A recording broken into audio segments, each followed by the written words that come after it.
welcome to Once Upon a Storybook.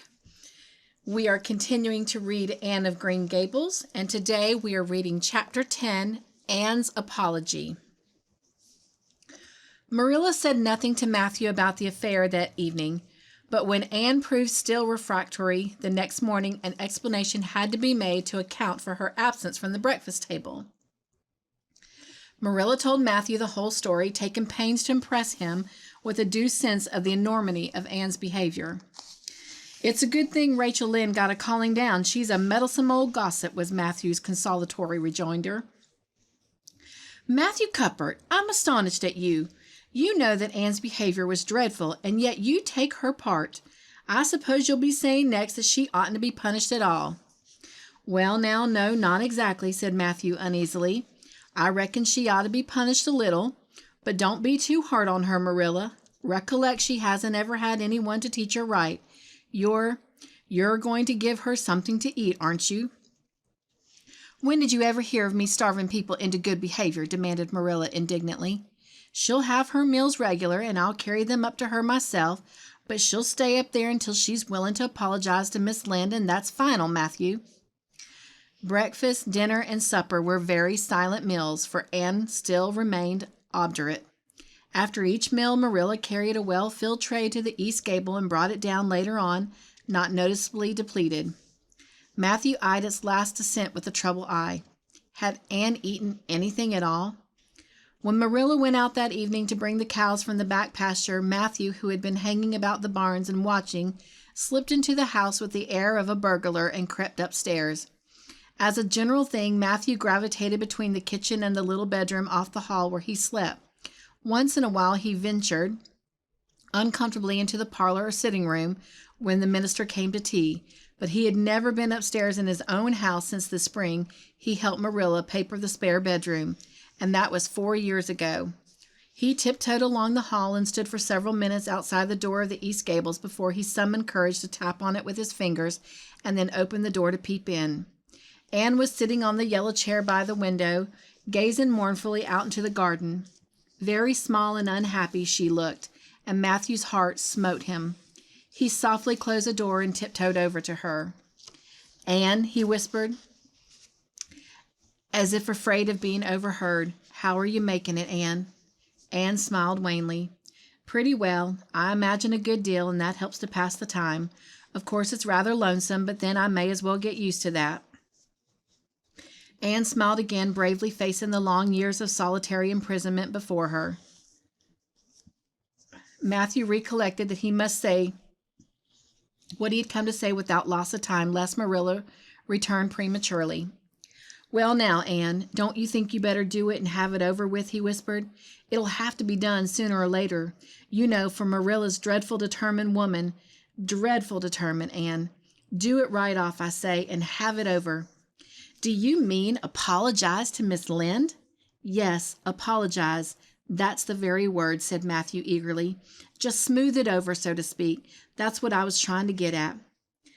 "I suppose I could do it to oblige you," said Anne thoughtfully. "It would be true enough to say I'm sorry, because I am sorry now. I wasn't a bit sorry last night. I was mad clear through, and I stayed mad all night. I know I did, because I woke up 3 times, and I was just furious every time. But this morning it was all over, and I wasn't in a temper any more, and it left a dreadful sort of goneness, too. I felt so ashamed of myself, but I just couldn't think of going and telling Miss Lynde so. It would be so humiliating. I made up my mind I'd stay shut up here forever rather than do that, but still, I'll do anything for you if you really want me to." "Well, now, of course I do. It's terrible lonesome downstairs without you. Just go and smooth it over. That's a good girl." "Very well," said Anne resignedly. "I'll tell Marilla as soon as she comes in that I've repented." That's right, Anne, but don't tell Marilla I said anything about it. She might think I was putting my oar in, and I promised not to do that." "Wild horses won't drag the secret from me," promised Anne solemnly. "How would wild horses drag a secret from a person anyhow?" But Matthew was gone, scared at his own success. He fled hastily to the remotest corner of the house, of the horse pasture, lest Marilla should suspect what he had been up to. Marilla herself, upon her return to the house, was agreeably surprised to hear a plaintive voice calling, "Marilla!" over the banisters. "Well," she said, going into the hall, "I'm sorry I lost my temper and said rude things, and I'm willing to go and tell Miss Lynn so." "Well, very well, Marilla." Christmas gave no sign of her relief. She had been wondering what under the canopy she should do if Anne did not give in. "I'll take you down after milking." Accordingly, after milking, behold Marilla and Anne walking down the lane, the former erect in triumph, the latter drooping and dejected. But halfway down, Anne's dejection vanished as if by enchantment.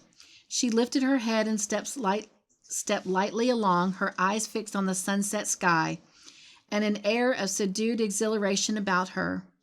Marilla beheld the change disapprovingly. This was so meek penance, such as it behooved her to take into the presence of the offended Mrs. Lynde. "What are you thinking of, Anne?" she asked sharply. "I'm imagining out what I must say to Miss Lynde," answered Anne dreamily. This was satisfactory, or should have been so, but Marilla could not rid herself of the notion that something in her scheme of punishment was going askew. Anne had no business to look so rapt and radiant. Rapt and radiant, Anne continued until they were in the very presence of Miss Lynde, who was sitting knitting by her kitchen window. Then the radiance vanished. Mournful penance appeared on every feature. Before a word was spoke, Anne suddenly went down on her knees before the astonished Miss Rachel and held out her hands beseechingly. "Oh, Miss Lynde, I am so extremely sorry," she said, with a quiver in her voice. "I could never express all my sorrow. No, not if I used up a whole dictionary. You must just imagine it. I behaved terribly to you, and I've disgraced the dear friends Matthew and Marilla, who have let me stay at Green Gables, although I'm not a boy. I am dreadfully wicked and an ungrateful girl, and I deserve to be punished and cast out by respectable people forever. It was very wicked of me to fly into a temper because you told me the truth. It was the truth. Every word you said was true. My hair is red, and I'm freckled and skinny and ugly. What I said to you was true, too, but I shouldn't have said it. Oh, Miss Lynde, please, please forgive me. If you refuse, it will be a lifelong sorrow to me. You wouldn't like to inflict a lifelong sorrow on a poor little orphan girl, would you? Even if she had a dreadful temper. Oh, I'm sure you wouldn't. Please say you'll forgive me, Miss Lynde." Anne clasped her hands together, bowed her head, and waited for the word of judgment. There was no mistaking her sincerity. It breathed in every tone of her voice. Both Marilla and Miss Lynde recognized its unmistakable ring. But the former understood in dismay that Anne was actually enjoying her valley of humiliation, was reveling in the thoroughness of her abasement. Where was the wholesome punishment upon which she, Marilla, had plumed herself? Anne had turned it into a species of positive pleasure. Good Miss Lynde, not being overburdened with perception, did not see this. She only perceived that Anne had made a very thorough apology, and all resentment vanished from her kindly, if somewhat officious heart. There, get up, child," she said heartily. "Of course I forgive you. I guess I was a little too hard on you anyway. But I'm such an outspoken person. You just mustn't mind me, that's what. It can't be denied your hair is terrible red, but I knew a girl once, went to school with her, in fact, whose hair was every mite as red as yours when she was young, but when she grew up it darkened to a real handsome auburn. I wouldn't be a mite surprised if yours did too. Not a mite." "Oh, Miss Lynde!" Anne drew a long breath as she rose to her feet. "You have given me a hope. I shall always feel that you are a benefactor. Oh, I could endure anything if only though my hair would be as handsome auburn when I grew up. It would be so much easier to be good if one's hair was a handsome auburn, don't you think? And now may I go out into your garden and sit on the bench under the apple trees while you and Marilla are talking? There is so much more scope for imagination out there." "Laws, yes, run along, child, and you can pick a bouquet of them white June lilies over in the corner if you like." As the door closed behind Anne, Miss Lynde got briskly up to light a lamp. "She's a real odd little thing. Take this chair, Marilla. It's easier than the one you've got. I just keep that for the hired boy to sit on. Yes, she certainly is an odd child, but there is something kind of taking about her after all. I don't feel so surprised at you and Matthew keeping her as I did. Nor so sorry for you either. She may not turn out all right, of course. She has a queer way of expressing herself, a little too kind of forcible, you know, but she'll likely get over that now that she's come to living among civilized folks. And then her temper's pretty quick, I guess, but there's one comfort. A child that has a quick temper just blaze up and Cool down ain't never likely to be sly or deceitful. Preserve me from a sly child, that's what. On the whole, Marilla, I kind of like her." When Marilla went home, Anne came out of the fragrant twilight of the orchard with a sheaf of white narcissi in her hands. "I apologized pretty well, didn't I?" she said proudly as they went down the lane. "I thought since I had to do it, I might as well do it thoroughly." "Oh, you did it thoroughly all right enough," was Marilla's comment. Marilla was dismayed at finding herself inclined to laugh over the recollection. She had also an uneasy feeling that she ought to scold Anne for apologizing so well. But then, that was ridiculous. She compromised with her conscience by saying severely, "I hope you won't have occasion to make many more such apologies. I hope you'll try to control your temper now, Anne."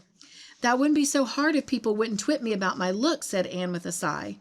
"I don't get cross about other things, but I'm so tired of being twitted about my hair, and it just makes me boil right over. Do you suppose my hair will really be a handsome auburn when I grow up?" "You shouldn't think so much about your looks, Anne. I'm afraid you are a very vain little girl." "How can I be vain when I know I'm homely?" protested Anne. "I love pretty things, and I hate to look in the glass and see something that isn't pretty. It makes me feel so sorrowful, just as I feel when I look at any ugly thing. I pity it because it isn't beautiful." "Handsome is as handsome does," quoted Marilla. "I've had that said to me before, but I have my doubts about it," remarked skeptical Anne, sniffing at her narcissi. "Oh, aren't these flowers sweet? It was lovely of Miss Lynde to give them to me. I have no hard feelings against Miss Lynde now. It gives you a lovely, comfortable feeling to apologize and be forgiven, doesn't it? Aren't the stars bright tonight? If you could live in a star, which one would you pick? I'd like that lovely, clear, big one away over there above that dark hill." "Anne, do hold your tongue," said Marilla thoroughly, worn out trying to follow the gyrations of Anne's thoughts.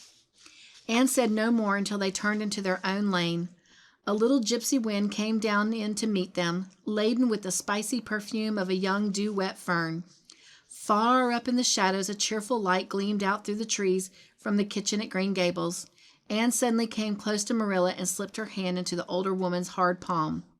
"It's lovely to be going home, and now it's home," she said. "I love Green Gables already, and I've never loved any place before. No place ever seemed like home. Oh, Marilla, I'm so happy. I could pray right now and not find it a bit hard." Something warm and pleasant welled up in Marilla's heart at touch of that thin little hand in her own, a throb of the maternity she had missed perhaps. Its very unaccustomedness and sweetness disturbed her. She hastened to restore her sensations to their normal calm by inculcating a moral. "If you'll be a good girl, you'll always be happy, Anne, and you should never find it hard to say your prayers." "Saying one's prayers isn't exactly the same thing as praying," said Anne meditatively. "But I'm going to imagine that I'm the wind that is blowing up there in those treetops.